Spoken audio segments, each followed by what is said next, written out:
que nous pourrons en parler beaucoup plus en détail. Merci beaucoup. Et je passe la parole au président de transition du Mali,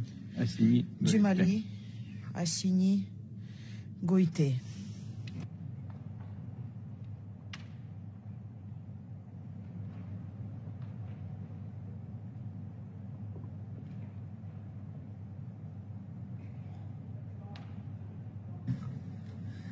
Excellence, Monsieur le Président de la Fédération de Russie, Excellence, Messieurs les chefs d'État et de gouvernement du continent africain, Messieurs les présidents des instances régionales et sous-régionales africaines, et distingués invités, Mesdames et Messieurs.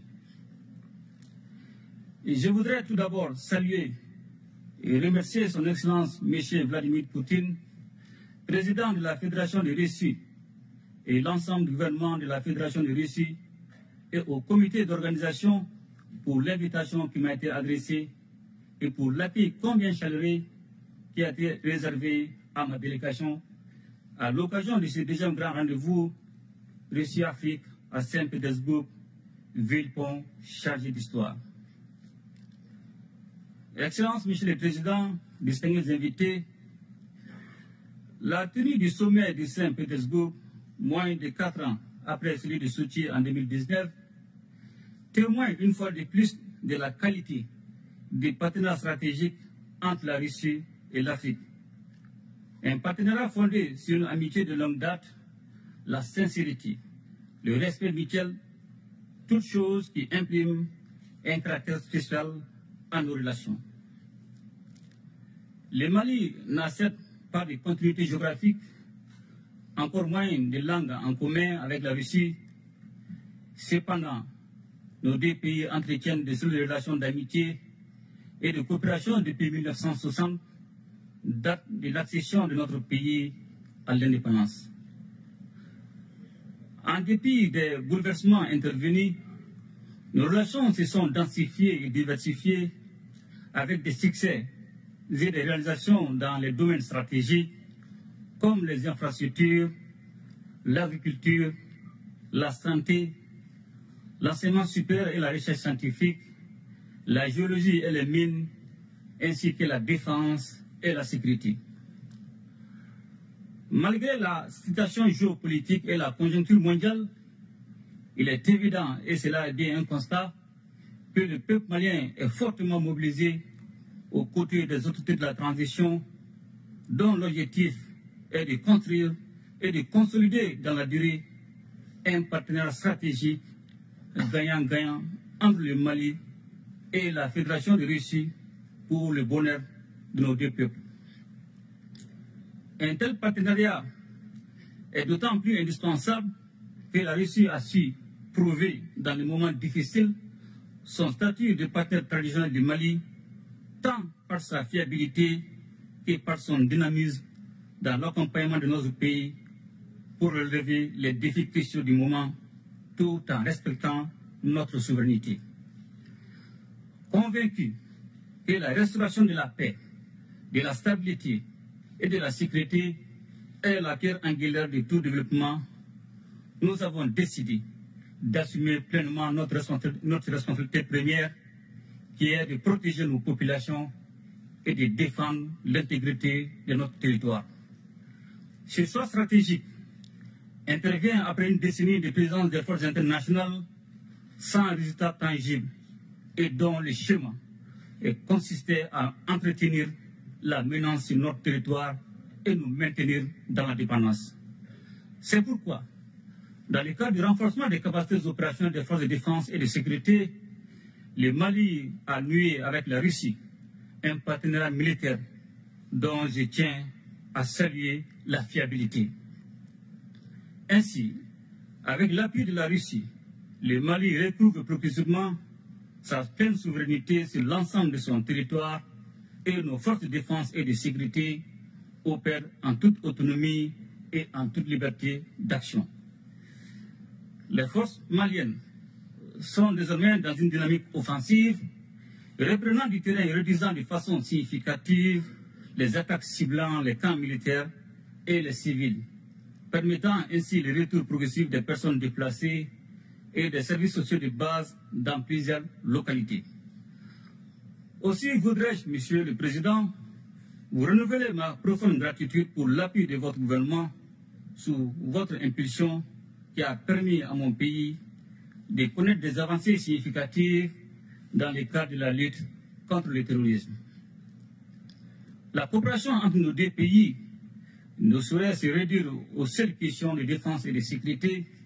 Elle embrasse également les domaines du renforcement des capacités en ressources humaines par l'augmentation des bourses d'études dans tous les secteurs stratégiques, ainsi qu'aux relations économiques et commerciales. Ainsi, les partenariats entre les secteurs privés de nos deux pays connaissent aujourd'hui une nouvelle dynamique. Les forums économiques et humanitaires en marge du présent sommet est une opportunité pour accroître les relations économiques au plan bilatéral. Monsieur le Président, Mesdames et Messieurs, profondément enracinés dans nos traditions sociales communes à de nombreux pays africains, les Maliens sont fiers de cette appartenance au continent africain, riche de sa diversité et baigné de traditions séculaires, d'égalité, d'équité, du respect de chaque société et des droits humains fondamentaux. Ce sont des valeurs, des principes et des expériences historiques de justice que nous partageons avec la Russie et qui font que notre partenariat est si spécial. Aujourd'hui plus que jamais, les destins des peuples africains et russes sont liés. Cette interdépendance exige une réponse collective et appropriée aux défis auxquels nous devons ensemble faire face. Sans cette cohésion, l'affirmation de la souveraineté pleine et entière de nos États. Bonjour.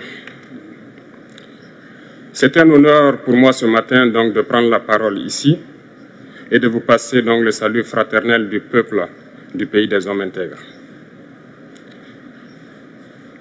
C'est aussi le lieu pour moi, avant tout propos, de rendre grâce à Dieu, Dieu Tout-Puissant qui nous a permis de nous réunir ici ce matin en bonne santé pour parler de l'avenir et du bien-être donc de nos peuples. Je m'en vais m'excuser auprès des anciens que je pourrais vexer dans mes propos à venir. Africanité oblige, les droits d'aînesse, je me dois de m'excuser. Camarades, j'ai quelques questions donc de ma génération, mille et une questions qu'on se pose. Mais nous n'avons pas de réponse. Et il se trouve qu'ici, nous pouvons laver donc notre linge sale parce qu'on se sent en famille. On se sent en famille en ce sens que la Russie est une famille aussi pour l'Afrique. C'est une famille parce que nous avons la même histoire. La Russie a consenti d'énormes sacrifices pour libérer le monde du nazisme pendant la Seconde Guerre mondiale. Les peuples africains, nos grands-pères, ont été déportés de force aussi pour aider l'Europe à se débarrasser du nazisme. Nous partageons la même histoire en ce sens que nous sommes les peuples oubliés du monde, qu'ils soient dans les livres d'histoire, dans les documentaires ou films, on tend donc à balayer le rôle prépondérant qu'a joué la Russie et de l'Afrique dans cette lutte contre le nazisme.